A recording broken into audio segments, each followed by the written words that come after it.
हे दोस्तों, कैसे हैं आप सब लोग। आज 24 मार्च, टाइम हो रहा है 8:40। आपके सामने बीटीसी का चार्ट ओपन है। यह चार्ट आप 15 मिनट के टाइम फ्रेम पर देख रहे हैं। और दोस्तों 15 मिनट के टाइम फ्रेम पर आपको रेजिस्टेंस देखने को मिल रहा है जो कि बहुत दूर है, तो इसको जाने दीजिए। तो यहाँ पर आपके कंसोलिडेशन देखने को मिल रही है। इस कंसोलिडेशन का दोस्तों ब्रेकआउट होता है, ठीक है, 70,799 पर। तो यहाँ पर बहुत खूबसूरत आपको यहाँ पर एक डाउनफॉल भी देखने को मिलता है। तो दोस्तों इससे आपको ये चीज़ तो कंफर्म होती है कि जब एक अच्छे खासे कंसोलिडेशन का ब्रेकआउट होता है तो यहाँ पर आपको एक बहुत अच्छी खासी रैली देखने को भी मिलती है, ठीक है। तो इसलिए अगर आप 10 में से 8 ट्रेड अगर आप कंसोलिडेशन का ब्रेकआउट पर लेने वाले हैं तो फिर आप यकीन मानिए आपका जो विनिंग रेशो है, जो आपको प्रॉफिटेबल रेशो है, वो करीबन 80% तक हो जाता है, ठीक है। एंड देन अगर मैं यहाँ पर कहूँ तो मार्केट यहाँ तक गिरता है और यहाँ पर एक बॉटम क्रिएट करता है, जो कि आप एक डोजी कैंडल देख रहे हैं, ठीक है। एंड देन इस डोजी कैंडल के बाद होता क्या है भाई, एक अच्छी खासी आपको एक बाइंग देखने को मिलती है मार्केट में, ठीक है, लेकिन जो कि आपको यहाँ पर देखने को नहीं मिल रही है। तो इससे हमें ये कंफर्म होता है कि भाई जब भी एक अच्छी खासी एक रैली निकलती है, उस रैली निकलने के बाद मार्केट में एकदम से क्या आता है, सन्नाटा आता है, यानी कि फिर से मार्केट अपने आप को कंसोलिडेट करता है, ठीक है।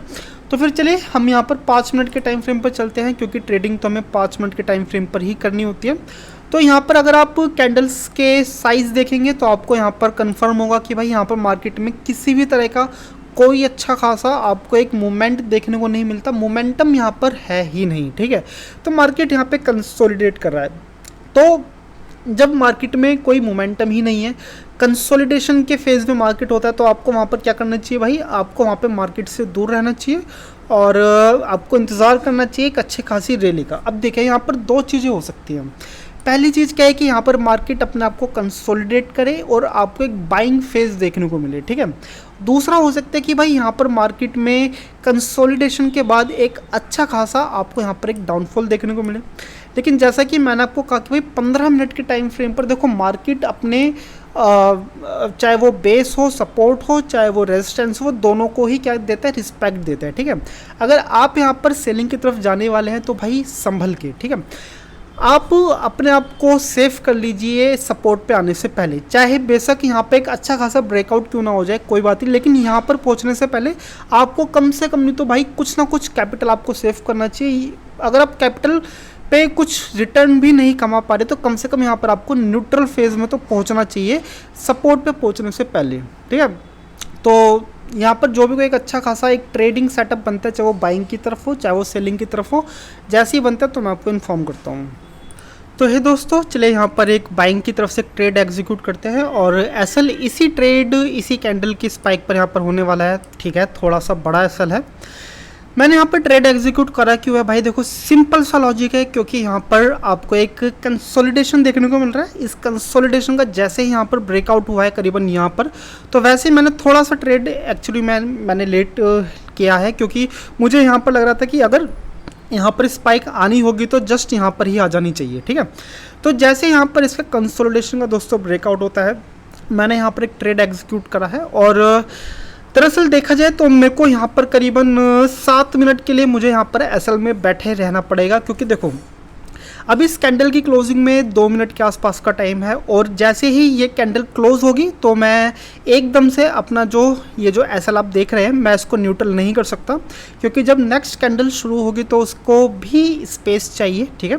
जैसे ही नेक्स्ट कैंडल शुरू होगी तो ऐसा नहीं है कि जस्ट ऊपर से ऊपर ही निकल जाए, नहीं ऐसा नहीं होगा, बल्कि वो थोड़ा सा डिप करनी चाहिए। फिर डिप करने के बाद एक स्पाइक के साथ इसको प्रीवियस कैंडल को यहाँ पर ब्रेकआउट देना चाहिए, ठीक है। एंड देन देखा जाए तो दोस्तों मुझे ज़्यादातर ऐसा लगता है कि भाई जब भी कंसोलिडेशन का ब्रेकआउट होता है तो फिर आप 80% आपका जो ट्रेड होता है वो आपके फेवर में होता है, ठीक है। और अगर मैं यहाँ से अपने एग्ज़िट की बात करूँ तो देखो एग्ज़िट के लिए कोई ऐसा रेजिस्टेंस आसपास तो नहीं है, ठीक है।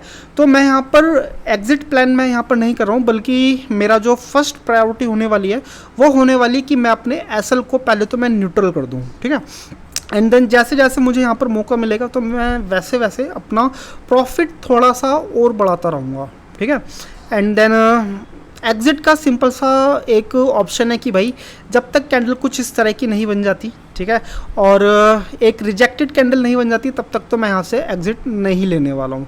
और आई होप कि मुझे यहाँ पर एक अच्छा खासा प्रॉफिट रखने का मौका मिले। तो जब तक आप इस ट्रेड को देखिए और जैसी कुछ चीज़ें होती है तो मैं आपको इन्फॉर्म करता हूँ।